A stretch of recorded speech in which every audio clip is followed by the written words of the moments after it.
Hello everyone and welcome to the Demographicast. My name is Jack Street and I am joined today as always by Brett Lee and a new guest, Kathryn Grassu. Hello. Kate, it's great for you to be here. Thank you. Minus Alex de Boyk today. Yeah, he's buggered off to Ireland, Yes. so and left us. He did. So I'm sure he'll be back soon, but in the meantime, I'll have to do. yeah, it's great to have you here. We're going to be talking about something quite personal for you today as well. But before we jump into that, I just wanted to say, hope everyone had a great New Year. I hope you two had a great New Year We did. and a good Christmas. We've got lots of really exciting stuff planned for this year, so we're finally, after a nice break, kicking things off again. Yes. Kate, are you happy just to kind of take it from here and explain a little bit about... Take it away. Yeah.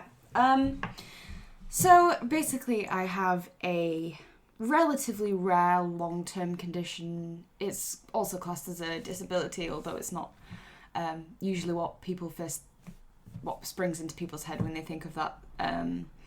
I have a problem with my thyroid gland, which is a gland that lives in everybody's neck and delivers lots of hormones, hot and fresh, from the system that produces them, and they travel all around the body and do lots of important things like temperature regulation and appetite and hormones, all of it. Everything. Immune system, loads and loads of things. And when that doesn't work, obviously it's very bad. Mine doesn't work at all. Some people have a version where theirs doesn't work as much as it should, or it's like subclinical where they just feel a little bit crap and they don't know why.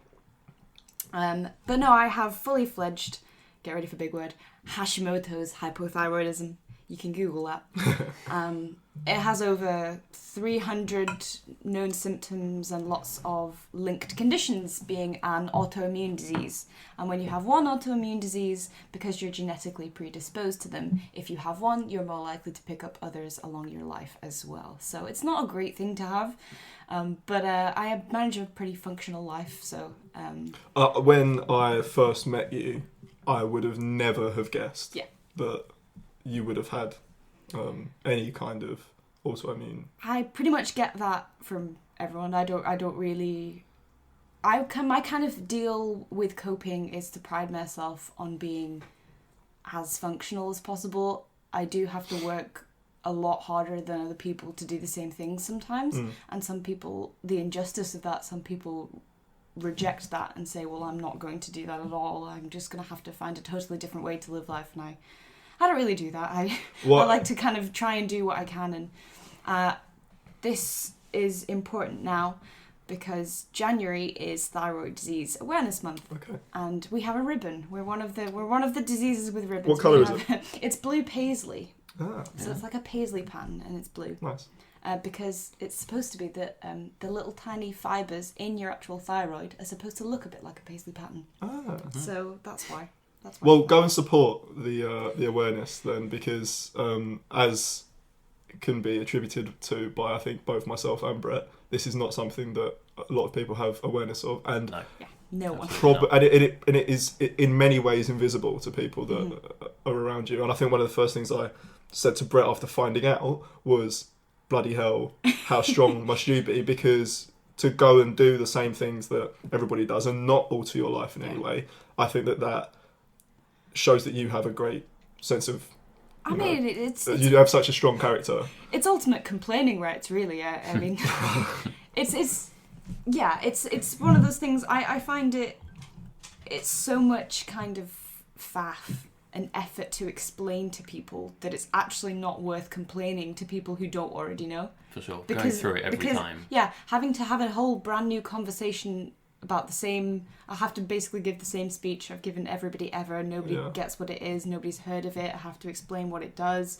People are like, but I thought you had a condition to do with joint pain. How can that be anything to do with your temperature? And I have to explain that, like, the whole thing is a whole massive... It's an ecosystem and everything links. Everything is to do with that. Yeah.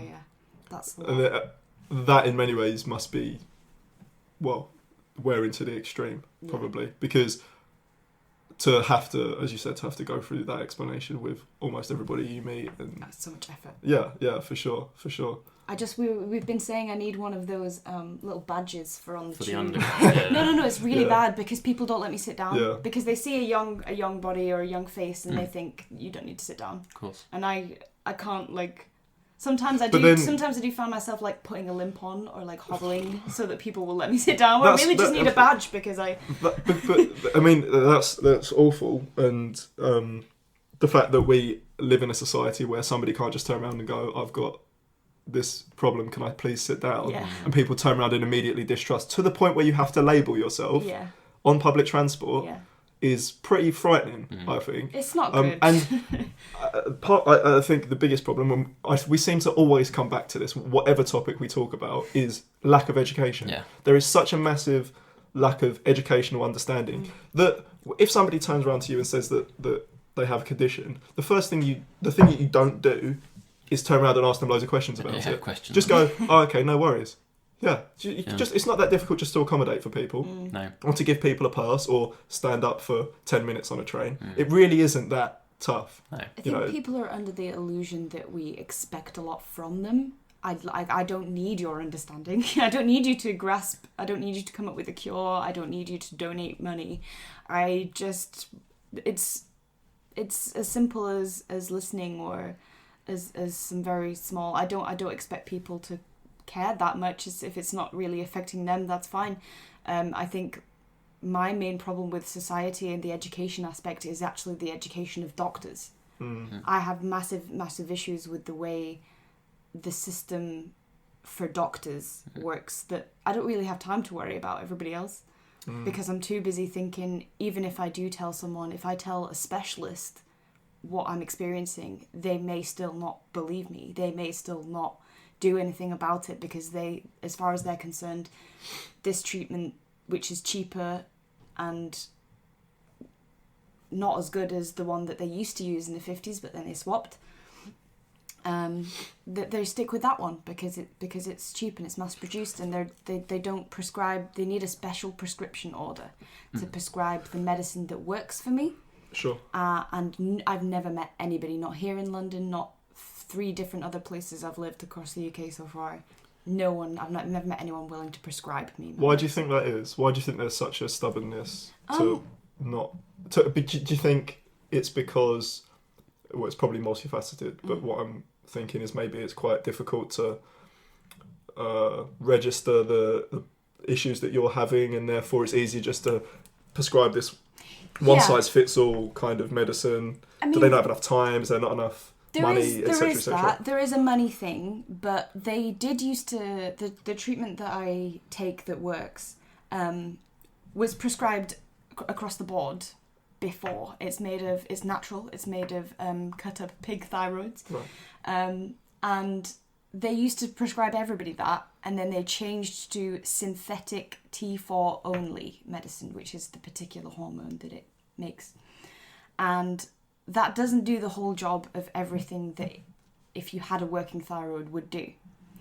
But they prescribed that. It's not really a mystery. It's because of Big Pharma, and there was a massive move towards replacing T3 and the medicine I'm on entirely with the cheaper medicine. And when they'd done that, it was just a thing of the NICE guidelines, which are the GP guidelines, have been written with Big Pharma whispering in their ear saying this is the only... So it's written in every GP across the land's book that this is the only acceptable treatment for this condition, and that this treatment is perfect. There's nothing wrong with it. Yeah. They do not recognise that there are problems with this treatment, no matter how many times. I bet they do recognise that online, there are problems. The online community is massive. There's so many people out. There's books been written about it. There's not that much research because people don't want to spend money researching it. But the problem literally is that they won't accept the minority of people who need a different treatment. Yeah, because it makes them more money. Yeah, because it makes them more money. That's the crux of it, and that's what so many of these issues come down to. And no one wants to be responsible for, because there's not been a lot of research.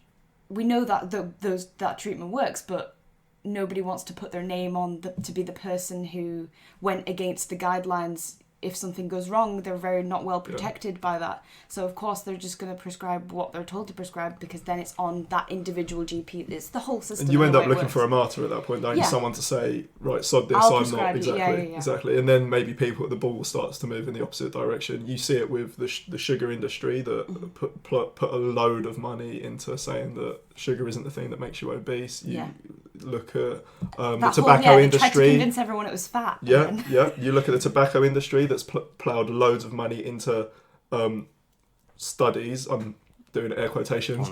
On vaping. But even back in the 50s and 60s, when people were starting to understand that cigarettes actually weren't that good for you, employing doctors to be shown, doctors smoke Camels. Lots of money because it's vested interest. There's another one of those that's overhydration in America because of sports science drinks.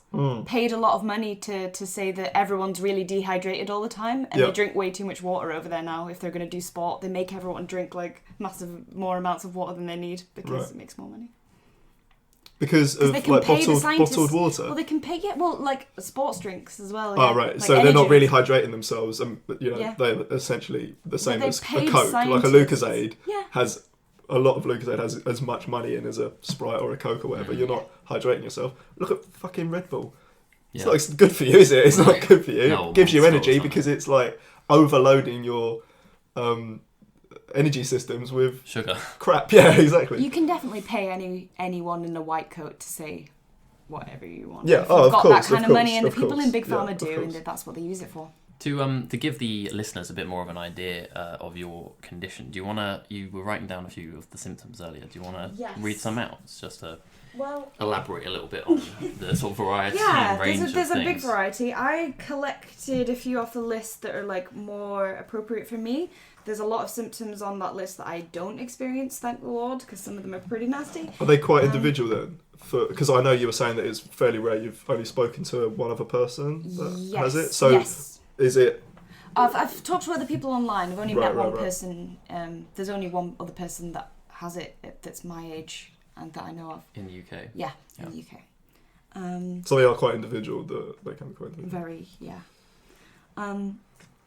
So things like, I'm going to do a couple from each category. So I've got things like chronic fatigue and like a long recovery period. So basically that means I need more sleep than other people, and when I do sleep, it doesn't replenish my energy the same way. There's a really famous way of talking about this that people use in autoimmune disease communities now called spoon theory. I don't know if you've heard of it. No. It's a way of explaining the way people have to plan their day around conditions.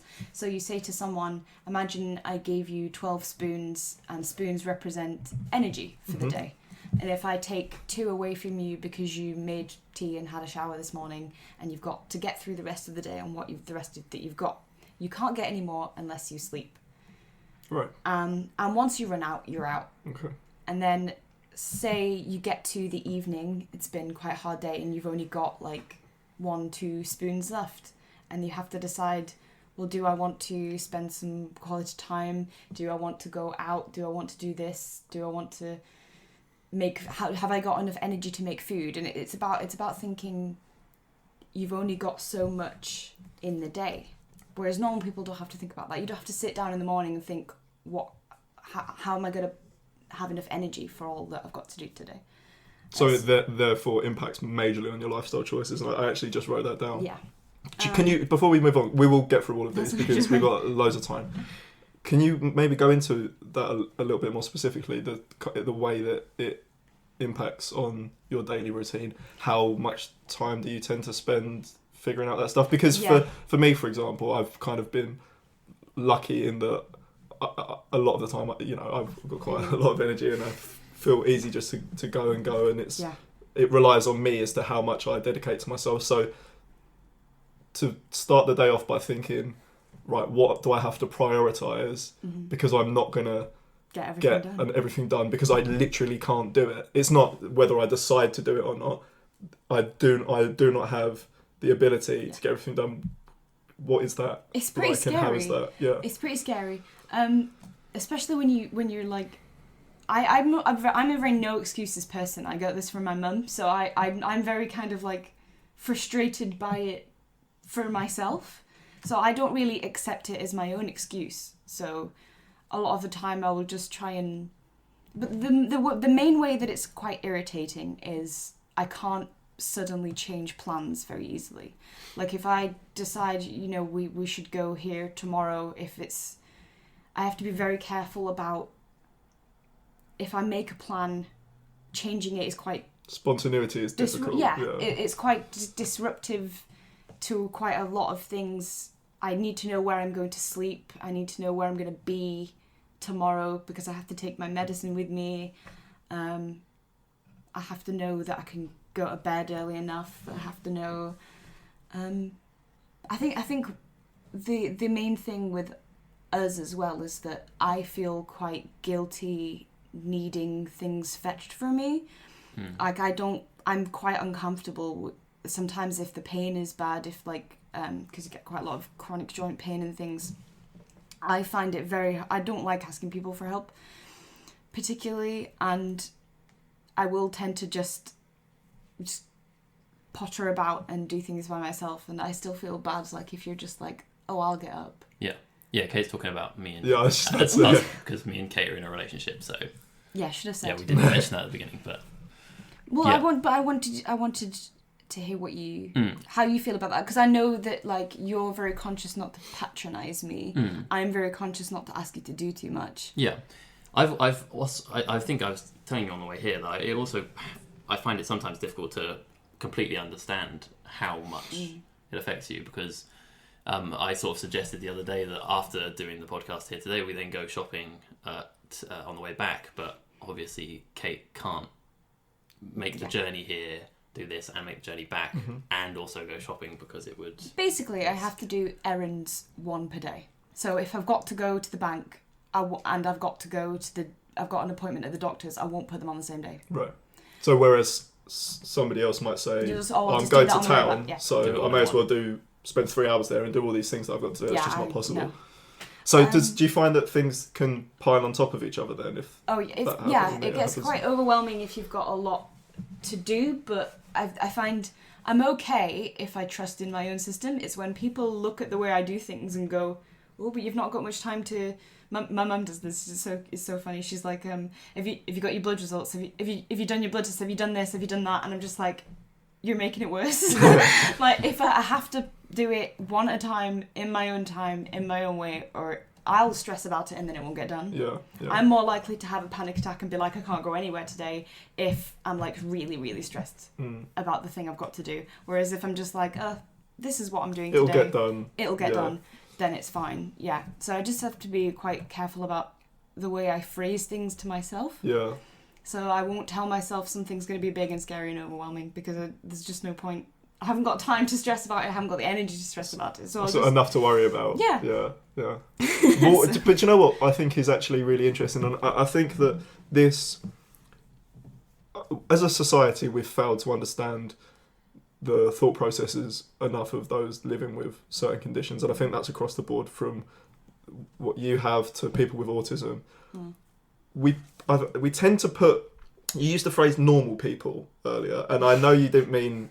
you were saying that just through speech, but I think that's so upsetting to me, because you having this condition doesn't mean you're not normal. It just means that you have to live your life in a different way. But I wouldn't say that this condition is the reason I'm not normal. Okay, fair enough. But what I was going to say was, the reason that I think a lot of people think in that way is because we haven't done enough to understand these people just see life in different ways. People just live life in a different way. Yeah. And there's a lot of valuable things to understand from people that live life in this way. Like you were saying. I'm never late. Well, there we go. But also your way of looking at things and saying, there's no point in me making this thing a massive thing in my head because it'll just make situations worse. Well, I literally you've got enough to worry about. More people need to live life like that. Yeah. That's a positive way of looking at things. And because you've learnt that behaviour through having your condition doesn't devalue it. Yeah. It makes it all the more important, because that is what diversity of experience is about.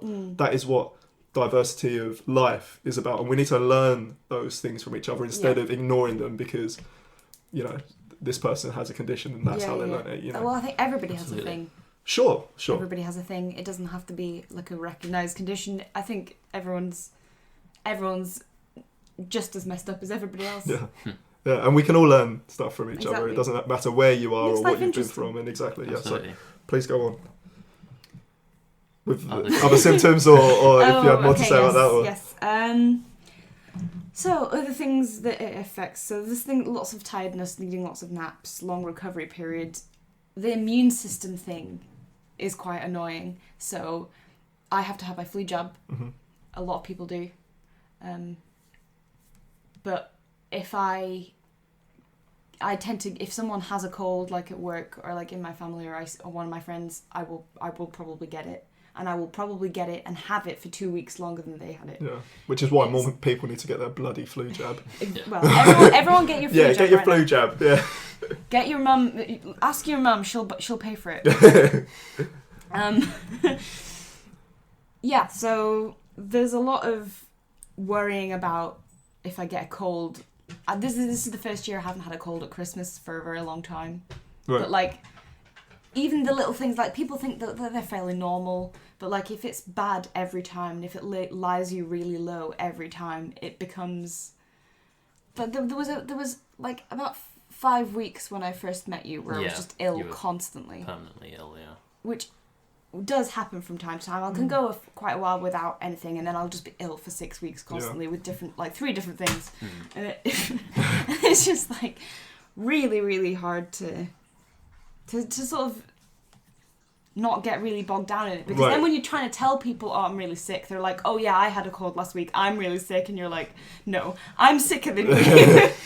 It's a morale killer as well, isn't it? It's the same thing. You get like a monopoly over how tired you are because it's a different... Thyroid tired is not normal tired. I don't know how to explain this. But there are different forms of tiredness. There really are. It's like internal tired. Like it's in my bones. Yeah. And I stop being able to do things like regulate my own body temperature when I'm tired. And I do this thing where if I go out, if I'm like tired, even if I'm wearing my big coat, I go outside. The surface of my skin is not that cold, and my teeth start chattering. Yeah. Really? I do it all the time.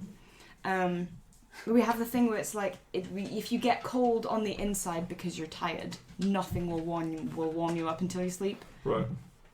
Or eat. And sometimes I'm too tired to eat. Sometimes I do get a bit. Sometimes because it's quite heavy on your metabolism to digest food. It's quite like a long process that takes some energy. I have to like think about whether I've got enough energy to eat before I eat. Because sometimes I can feel quite ill if I'm really, really tired, but I insist on having like a meal before bed, and I'll feel quite horrible because my body just wants to shut down before it's properly finished digesting. So then that impacts on the next day and everything. What else have we got? Let's get some really interesting ones. So I have like weird food cravings.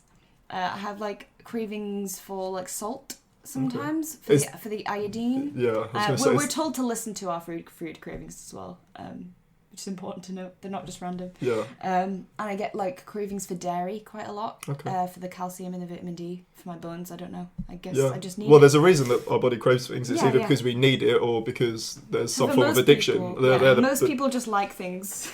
Yeah, but it's your body saying, we haven't had this. We need it. Yeah. There's a lot of symptoms to do with like the outside appearance. So you can have a Hashimoto's look. The only other famous person with Hashimoto's that I know of is Gigi Hadid. Okay. The model Gigi Hadid. And people say she's got like a puffy face because she's got like quite a round face. That is the Hashimoto's face. She's not puffy. She looks like me. We've all got like...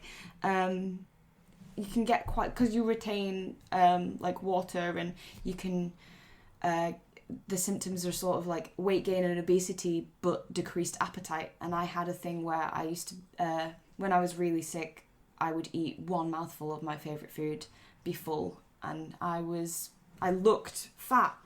Right. I mean, I wasn't technically, but you look it and you weigh more than you should, even though you eat nothing, because you're just storing everything. Yeah. Because your body can't use it properly. and that results in like your hair falls out almost entirely, goes really thin.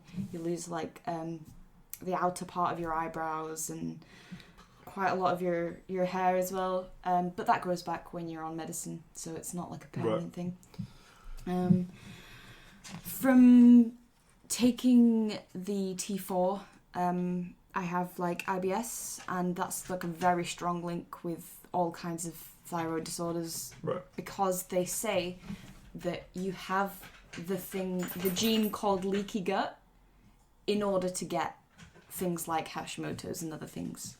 Like you already have like a bit of a thing where your gut is a bit sensitive, in order to get most autoimmune diseases. Lots of if you're like a female sufferer, which I feel very sorry for you, there's a lot of things to do with I mean, it's not a problem for me as much because I don't want children, but there's a lot of problems with fertility and miscarriages and birth defects and pregnancy difficulties, and basically it's not really a good idea for people with that condition to have babies. And there's like, have you meant, is it hereditary? There's a genetic component, but that's actually a really interesting story, because I feel like mine was actually switched on. My genetic predisposition was switched on by the trauma of my parents' divorce. So that's literally when we didn't catch it until 18 months later, when I was nearly in a coma. But how old were you? 11. The symptoms actually started when I was 10, when my parents announced they were splitting up. So the stress of that. Yes. So things to like. Factors like high iodine in your diet and high stress can switch the trigger on at any time. And the reason most people don't get theirs switched on is because only something as hormonally traumatic as the menopause switches it on. Whereas mine was switched on by something else. That's so interesting. Can be switched on by things before. Wow. So there's a massive mental component to it too. So things like like a lot of the mood swings, the anxiety, the panic attacks, the mood swings. There's a lot of confusion. You can talk about those things. How moody am I? I mean, what a position to put him in. Question. What a position. Because I think I'm pretty, but it's the 180s. Like I can be angry, and then literally, it swings, and literally be like, I'm really upset. I feel so bad. You can be, but it's not. I feel like. I mean, I think I'm patient enough to sort of to be able to to deal with it, and I've sort of also learnt how to, because I think there was a bit of a learning process to begin with. Not to say that you're a burden or anything, obviously not, but the sort of it definitely can be a bit confusing when there's a massive mood swing towards something, or and I'm just not entirely sure how to deal with it or what the reason is, and sometimes you don't necessarily want to talk and about it. And it's not about letting me get away with bad behaviour either. No. It's not about saying you can do what you like because this is how you are. It's about being like, wait a minute, before I react to this, I might need to understand that she's not doing this on purpose. Do you ever catch yourself mid and go? It's actually very hard to stop. I'm usually right after. I'm usually straight after. I'm like, oh shit. You always say this, that you always have if storm in a teacup, it blows over in 2 minutes and I'm back to normal. There's literally, I've tried so hard to like short circuit it and get there before, but I can't. It's too fast. The reaction is like so fast, and then I don't realise that it's happening until it's already happened. Which is what I feel like I've had to learn a little bit. Being in a relationship with you, because you got to realise you just don't take it personally. It's not necessarily it's not aimed at you necessarily. It's just and that you'll figure it out. I'll explain it in a minute. Yeah. You just have to ignore me for 2 seconds. In any relationship, it's communication. Exactly. So it's not really that big of a deal. Yeah, and you can usually understand that the actual nugget of what I'm trying to say is an expression of an emotion about something that can get blown into like different things, or it can. There's usually a nugget of something that I'm actually worried about. Yeah, absolutely. That then, if I get overwhelmed, I lose the ability to control my reactions to other things. I think with a lot of what you've said, especially the more mental psychological symptoms, is that these things are just heightened. So everybody has these little worries, these little insecurities that they don't talk about and they're in their head, and then all of a sudden something switches it, Sure. and then there's a reaction and you don't really know why. Whereas maybe for you it's just that reaction's reached a little bit sooner, but then it can be quite confusing, actually. It can be quite jarring. I can feel perfectly happy, but if like a hormonal depressive episode comes on, it's very, very confusing because I have literally no idea why I'm sad. Yeah. And I don't feel like I should be. So then it's frustration on top of that. My mind, I can go through in my mind and have no logical reason to be upset and not know what I'm upset about, but then be like, this is obviously, I can't ignore that I'm upset, but I don't want to talk about it as if it's normal upset, because people have reasons to be upset. Even if those reasons are unknown or subconscious. And I feel like it's slightly different when you know it's just something that's happening to you rather than something you can control. Yeah, I mean, nobody has that much control, which is why I guess it's relatable, but it's a very unique kind of feeling to know that, like, it's just trying to rationalize. It's like watching yourself on the outside and being like, what's going on? Right. Which again is why I really want to stress the communication thing. Yeah, is why it's so crucial in any relationship to be understanding and give people an opportunity, because you never know what is kicking these things off. I reckon the only way to get away with it is to be like a very open. I mean, I'm a very expressive, heart on my sleeve, can't hide my feelings kind of person anyway. But I think that part of my personality benefits or somehow covers my weaknesses in other areas, because it allows people. I'm not hiding anything. Like, it's not. You can see what things are doing to me, and by being sort of transparent in every way possible, it makes it so that people kind of trust more that I'm not in control if something happens. So that's mostly how I get through with people I know, and then people I don't know, it's a little bit more difficult because I have to try and convince them I'm not a crazy person. Yeah, because you do often worry quite a bit about I do. first impressions. Oh yeah, very much so. But I'm not sure if that's me or not. Right. I'm not sure if other people would worry about that with Hashimoto's. I think.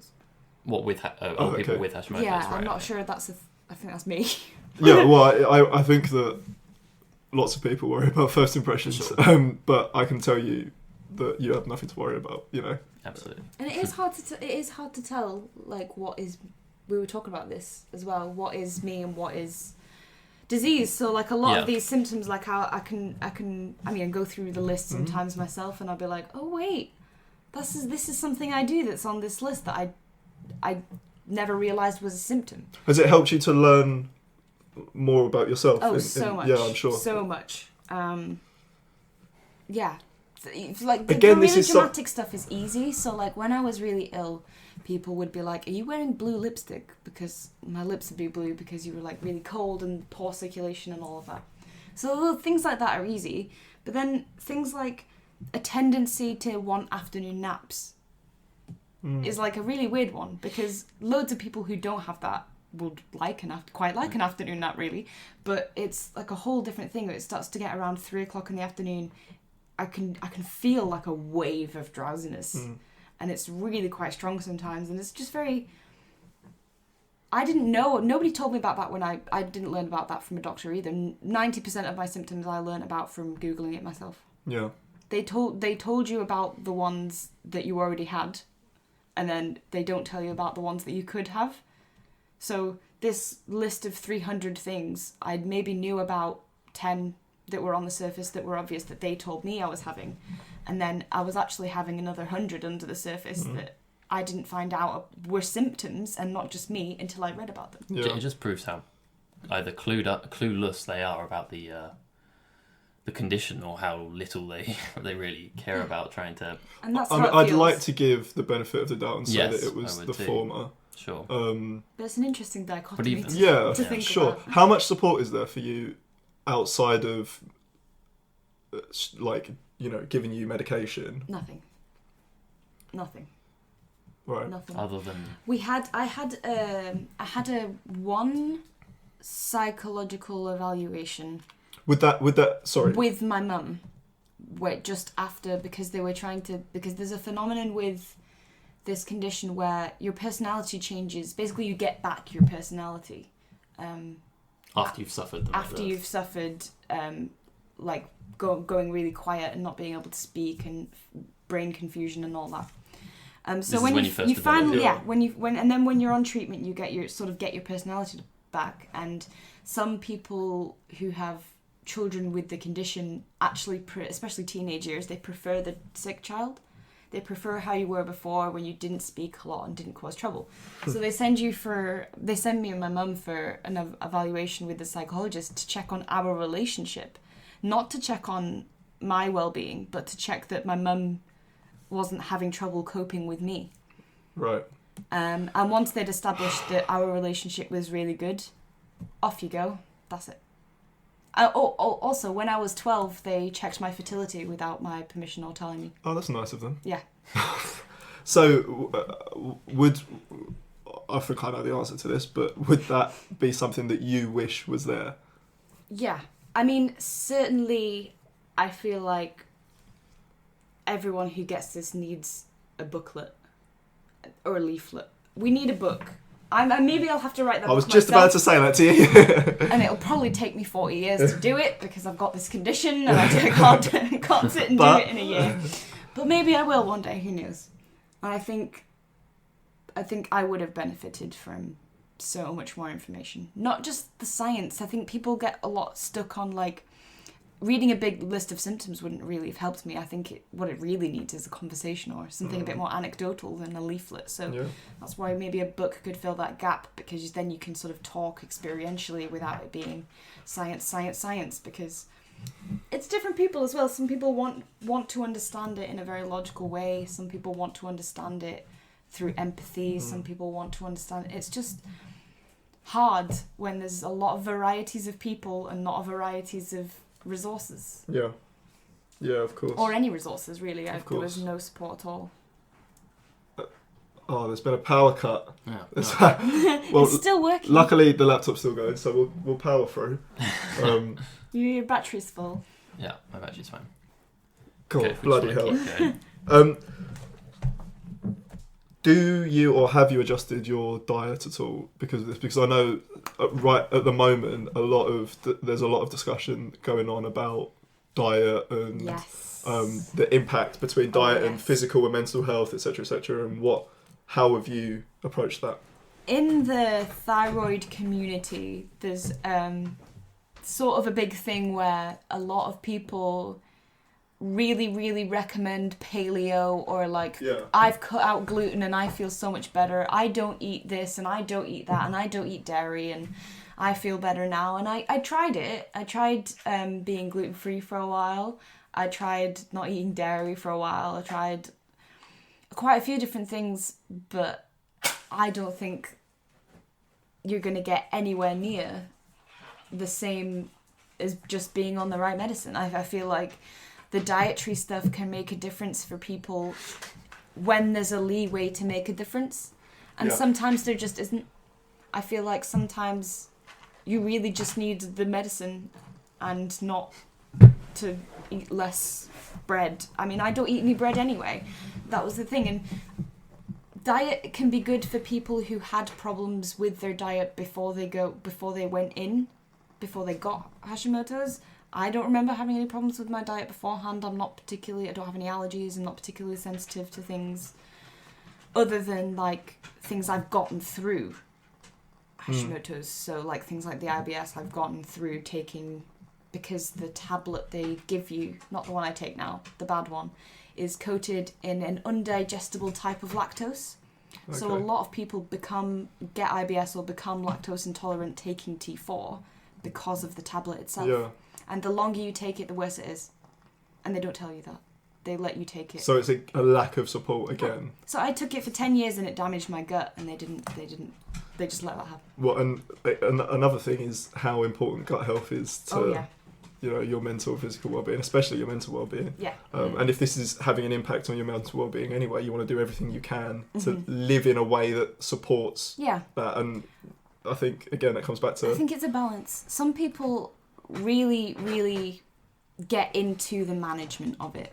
I am not that kind of person. I feel like the more freedom I can give myself within this massively rigid, structured thing that I have to do, the better, the happier I am. So I try to make freedoms for myself. So I don't put limits on what I will eat on purpose, because I'm so limited in other areas. It would drive me crazy if I limited everything. Yeah. Some people just do the whole thing as a regime, as a system, and they like sort of control and like management of the food and the diet is part of the whole experience for them, and they get into the order and the structure of it. But I definitely I wouldn't do that. Yeah.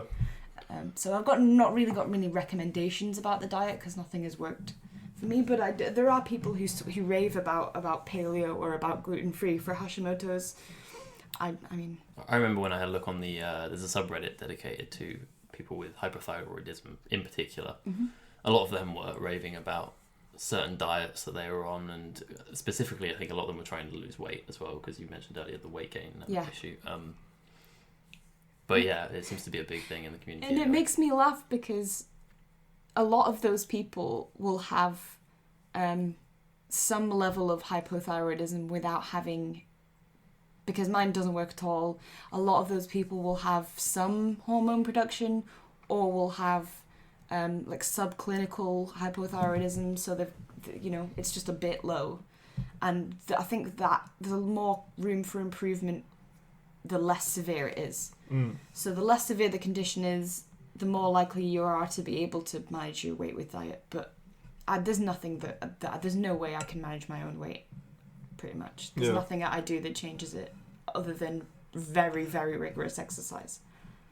Not and diet. That's probably quite difficult. It's challenging. Anyway. I mean, I like the gym. I'm an outdoorsy. I always think of myself as a very active outdoorsy person, and then I realise all I do is sit down. all I do is walk around asking for chairs. But that's what I was going to say. Was it must be quite difficult to be able to enjoy those things, because there's a limited amount of time. If you, for instance, use up all your spoons in the gym in the morning, you can't get anything else done in the day, right? So again, that impacts your freedom, your choices. And it's so bizarre, because you think of yourself as the same person you have always been. And if you're always a person that liked outdoors and liked exercise, nothing has changed about that. It's just how I do it has to change. Yeah. How I manage it has to change, that's all. Do you think... what I wanted to come on, something we were talking to before this was the gender difference. I don't know if we've touched on it too much, but do you want to explain about that? Because that was something that, again, was one of these unforeseen impacts of, well, not even impacts, but unforeseen challenges of Hashimoto's. Yeah, so Hashimoto sufferers make up 2% of the whole population. And of those 2% of the population, a ratio of 10 to 1 are women versus men sufferers. So for every 10 women who has it, which is rare enough on its own, only 1 man will have it. And the condition is mostly in practice associated with people around menopause age, and that's when it tends to get triggered by the hormone changes. If it's going to be triggered at all, it'll get triggered then normally. So there's a big difference I've found in the way doctors see the condition, in the way that they see people's pain as less urgent, because they feel there's a kind of an expectation that if you're going through the menopause, your life will be a bit miserable and painful for a couple of years. So it goes under the radar, and there's loads and loads and loads of people walking around with undiagnosed Hashimoto's who are having a really horrible time, and they go to the doctor, and the doctor's like, must be just a complication of the menopause. And they're not wrong. They're not wrong in that. It's not that it's factually incorrect, but you're ignoring again, it just comes back to ignoring what's in front of you in favour of what you think should be there. Now, if you were a police officer and you do an investigation, the way you come up with theories is by looking at the evidence, not by looking at a textbook and saying, well, if it's this kind of murder, it should be this. We should be able to find this, this, and this. You deal with what you have. And if what you have in front of you is somebody who is telling you that they have this pain, that they feel a certain way that isn't explained in other ways, then you have a choice to investigate it, or you have a choice to go with your safest option. And I feel like I'm not criticizing the way that all doctors approach it, but I think we as patients are being failed. They don't mean to, of course, but I know that to be true, and I think the fact that it is women overwhelmingly, and older women as well, just affects the way people see the condition. That I think that a lot of I was reading recently how much research is male-only trials. So many medical trials don't use women because they would have to allow for how their menstrual cycle affects absorption of. So when they're testing new medicine, they always test it on men. Pretty much, they do pretty much a large amount of trials are male only. So it's very weird. It kind of feels like being in an atmosphere of you're sort of it feels like you're sort of supposed to be this way. Like you're sort of supposed to feel a bit rubbish, is the way it kind of ends up coming off. And I know that's not what they really mean. Like the medical professionals, that's not what they really think. But that's what you're really left with when all you've got to take home is the same medicine that's been making you worse. Yeah, and that doesn't provide much hope. No. Right, no. It doesn't provide much. No, it's pretty much colour it in yourself. Yeah. As far as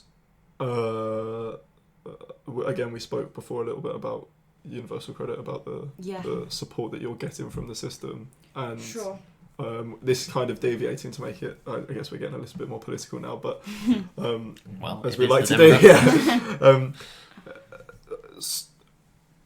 just speak about your personal experiences with universal credit in particular. Cool. Well, that's quite good actually, because that's actually something that makes me feel a little bit more hopeful, because that's a system that can change more easily. I'm not saying easily, but more easily. So I have struggled with work, obviously having to manage exhaustion, pain, IBS, lots of different things. I always have to tell people at work that there's something wrong with me, that I have a disability, that I need help. And then it comes to things like money, and it comes to the things like I can't do a 9-to-5 job. I mean, I'd honestly think I'd be horrible by the end of the day, because I'd be too stressed and too tired, and I wouldn't be able to sustain it at all, and it makes me sick. It actually, I've road tested this a lot as somebody who perpetually does too much. I can tell you that if I work too hard for like 2 weeks, say, in another couple of weeks, I will get a cold from that. I get like ill from overwork. So I do a 0 hours contract, and I don't work more than 5 hours normally. What, a day? Yeah, in a shift. And that's like the sweet spot for me. So I want to earn as much money as possible, but if I can't do a full day's work, that's a big problem. And then the thing is, how do I prove that I can't do it? Because it's not that, like, if I was a much more accessible form of disabled, if you will, if I was a very visibly disabled person, like, they're not going to ask me to climb stairs too many times, because it'd be obvious that I can't do it. And it'd be cruel. Yeah. But with this, it's like I'm the person saying when it's too much, and I have to constantly deal with me worrying that people think I'm scamming off. People think I'm scamming off. People that think I'm lazy. I'm constantly worried about trying to prove that I'm not lazy, so then I do too much. And that's mostly the struggle of my 20s, really, is how can I build a work life for myself that is A, fulfilling, but B, livable, that is sustainable, where I can earn enough to feed myself without because I do feel I would live a much shorter time if I tried to just do a normal job. It wouldn't be sustainable. But then the problem is how when I tried to explain this on my application for universal credit, what they need from me is a doctor who I've met once to tell them exactly how my condition manifests so that I won't be able to work a full day. And he won't be able to tell them that. I know for a fact he won't be able to tell them that because I haven't told him that information. And they won't take it from me alone. And I mean, I could get another doctor, but then I don't get money in the meantime while I'm getting a doctor to get to know me and my symptoms. And they're still a GP, so they don't want, you go in, you try and tell them I've got, a long sort of story to tell, I've got a very complex issue. They don't want to know. They've got lots of people to see. Yeah. They're literally, they can't get you out the door fast enough. All of them, all of the GPs. And it's because they're busy, which is fine, but I need a different kind of doctor. Yeah. Really. And if you had the money to go and see a private doctor, then I would, but I can't. It'd be fantastic. But obviously that I'm spending all my money on my medicine. Yeah, that isn't. It costs me £80 to get tablets. Let's I'm concentrating on that. Let's move on to that then. So you've made the decision to seek medicine elsewhere. I get it illegally online, but I don't sell it, and I don't buy it from anybody dodgy. It's perfectly regulated medicine. It's just through like an international pharmacy service where you're supposed to have a prescription for it, but they don't check. Right. Now I do have a prescription for thyroid medicine because obviously I need it. I just don't have a prescription for that one. Yeah. But because they won't prescribe for that one, not because that one isn't good. So that's kind of how I do it. It's not sustainable for the long term unless I earn some significant amount of money, because I get about 3 months worth out of a bottle, and that's about 70-80 quid. That's a lot of money. And so it's about, I can't do maths. What's 3 times? What's 4 times 80? 38. So it's 380 quid a year. A year. Right. So it's a month. For me to be almost a as well wages, as I can be. Yeah. If you're working on a 0 hours contract part time. Yeah. When you've got rent to pay, and in London you've got bills to pay, food to you're living in London. So this is the pickle I found myself in. So to me, what that shows is that we have in this country, unfortunately, a failed, impersonal, inhumane system that not only fails to understand the way that people are actually suffering, but also fails to provide them with enough support and the right medication to the point where they have to seek it illegally. And everything was about, when I was doing the application, it was so funny because everything's about how can we get you to work? How can we get you to work? I already have a job. I already work. It's trying to tell them I need more money, but I can't work to earn more money. That was because as soon as you're like actually have a job, if you go into Universal Credit and you actually have a job, they're just like, oh, well, why are you here? Now that it's all in one and that there's no disability benefit, everyone's just kind of like, if you already have a job, why are you here? Yeah, I mean, it must be so frustrating. Yeah. It must be so difficult. As far as possible recovery, any kind of living in the best way with Hashimoto's, what does that look like? Is that possible? Is there any chance of a life without this for people that suffer with it? I'm a very hopeful person. I've found hope in my condition coming from an extremely dark place. When I was first diagnosed, they thought I had a brain tumour, and they thought I was going to have cut off the top of my head and have brain surgery, or that I was going to die. And so coming from that, this seemed like nothing. Were you told that? My mum was, yeah. She Right. didn't tell me at the Fucking time, hell. but me and my mum, I was in Manchester Children's Hospital. My dad didn't visit me at once as well. That was also a personal thing going on at the time. But no, so it was the two of us at Manchester Children's Hospital. They thought I had a brain tumour. So then when we found out it was this, me and my mum were overjoyed that it was this. Yeah, of course. So coming from that, but this is the attitude that has saved me. Yeah. The attitude that, well, you can do so much. I can still do so much. And it could have been a lot worse. Yeah. What an incredible way to look at it. It's a funny story. It's a funny story. It didn't happen. I didn't go anywhere near a surgeon. But it was, and because I didn't know, it was the ignorance of that as well. Because I didn't know how bad it was going to be or how much of the rubbish things about life were that. I didn't know to be sad. I didn't know to be annoyed. I didn't know to be sad. I didn't know to go looking for answers until I went looking for them myself. And then by then, I mean, I was a little bit older, so I'd kind of gotten to, you just get on with it. You have what you have. And I must give my mum total credit for my attitude towards it, because it's all about making the best of what you have. And I know that as long as I'm doing my best in whatever it is, I try not to worry about the rest. I try not to worry, especially the biggest thing, don't worry about what other people are doing. Don't look at other people's lives and want what they have, because you don't have that. You have what you have. Yeah. And you can do amazing things. Only you can do amazing things with what you have, because other people wouldn't be able to use it. Other people wouldn't be able to understand the systems I've developed in order to use them properly. So it has to be me to do what I do in the way I do it, because I wouldn't be any good as anyone else, and nobody else would be any good as me. That's good advice. Lastly, what would you say to other people that were suffering with Hashimoto's, or other people that are your age that are suffering with similar symptoms? I'd quite like them to contact me. I do want to set up some sort of... There's Thyroid UK, which is the main charity, but it doesn't really have any resources for people who are struggling with the treatment situation, or people who don't like the accepted medication and want something else. There's not really a community, especially in the UK. There's some forums in the US.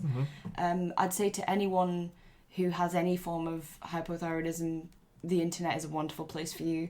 There's a lot of community. There's a lot of people.